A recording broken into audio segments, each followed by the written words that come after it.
Mga kalingap, may panibagong update na naman tayo sa isang dalagitang Wallace vendor. Pero bago po yan, pakisuportahan po muna natin ang ama ng kalingap na si Val Santos Matubang at Kalingap Rab Matubang, pati na rin ang mga viewers at reactioners. Maraming salamat po. Kuya Rab, muli na naman binalikan si Rose Ann para kumustahin at ibigay ang sorpresa na binigay ng isang sponsor.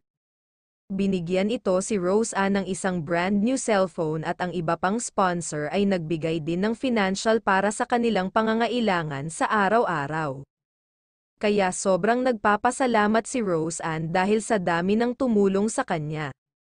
Tinanong din ito ni Kuya Rab kung saan niya dinadala ang pera na binibigay ng mga sponsor. Ang sabi niya ay ginamit ito pampaayos pansentoles sa kanilang at pangpa-check up at pambili na rin ng gamot ng kanyang nanay.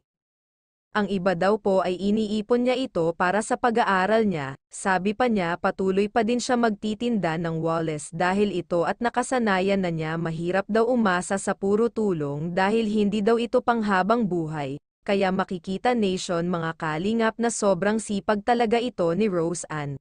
Kaya sobrang silang nagpapasalamat sa Team Kalingap dahil dumating daw sila para tulungan. Kaya mga kalingap, sana patuloy po natin suportahan si Rose Ann at ang Team Kalingap para mas marami pa silang matulungang mahihirap na nangangailangan ng tulong.